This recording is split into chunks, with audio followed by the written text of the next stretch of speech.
It's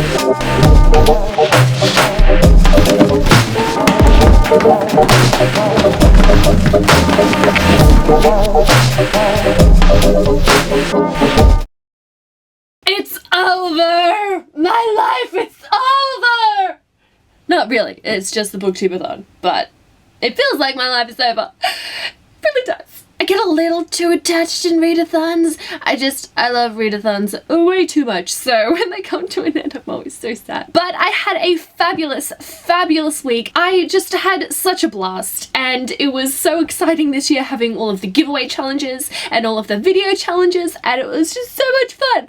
So much fun. But I thought I'd share with you what I read this week and how I went with the reading challenges. Did I complete them? Let's begin at the beginning with day one. On day one, I started and completed The Assassin's Curse by Cassandra Rose Clarke. This book is 295 pages and it was the only book that I read on that day, so that's also my total for day one. On day two, I picked up The Pirate's Wish by Cassandra Rose Clarke. I finished this book in its entirety, so that's 327 pages. Now this is the sequel to The Assassin's Curse and the last book in that duology, so I completed a challenge to start and finish a series during the week. I also technically finished the challenge to read a book with red on the cover. Bam! After finishing that, I picked up Miss Peregrine's Home for Peculiar Children by Ransom Riggs. On day two, I only read 70 pages of this book, my total for that day coming to 397. And then on day three, I only read 32 pages from this book.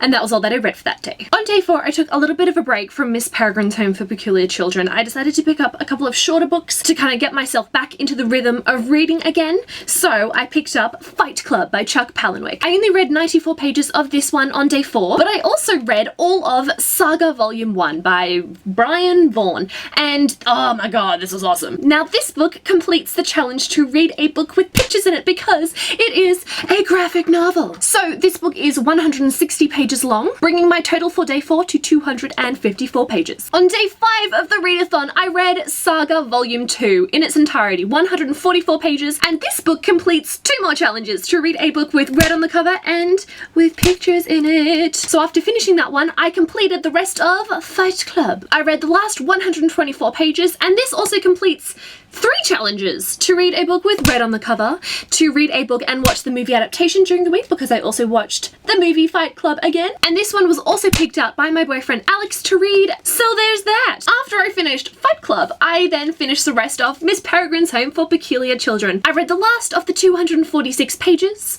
and this completes the challenge to read a book with pictures in it because we have a lot of photographs in here. Some of them are quite creepy. So even after completing that, I still had more time on day five to read a little more. I had a really awesome day of reading. Day five. It was so good. So I read 2 pages of Saga Volume 3. I put it down because I kind of wanted to pace myself, even though it's kind of pointless because it's still like a really, really long way away until Volume 4 is going to come out, but yeah. So instead, I picked up Fangirl by Rainbow Rowell, and on day 5, I only read 46 pages of this one, but my total for that day came to 562 pages. So on day 6, I continued on with Fangirl by Rainbow Rowell, but I only read about 218 pages of this one during the day. But I did finish Saga Volume 3, and this is another one that completes the book with pictures in it. So that one was 144 pages, and my total for that day was 362. Now we come to day 7 of the readathon. At that point, I still had one more book on my TBR, so I put down Fangirl and picked up Between Shades of Grey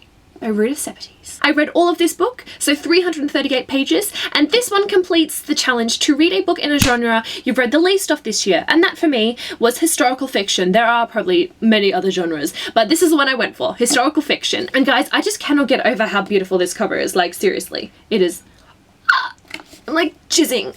Bookgasm. Book porn. But after finishing that, I continued on with Fangirl, the last 171 pages of it, and I loved it. This one also completed the challenge to read a book that someone else chose for me. Susie, my lovely, lovely friend Susie from Read Susie Read, chose this book for me to read during the week, and I finished it. Huzzah! I literally finished this one with like a few minutes left of day 7 to go, so really close call. Here we have it. This is my pile, all the books that I read during the week, and this comes to 1, 2, 3, 4, 5, 6, 7, 8, 9 books. I read 9 books, and this was 2,411 pages. So I definitely completed the challenge to read 7 books and or 300 pages a day.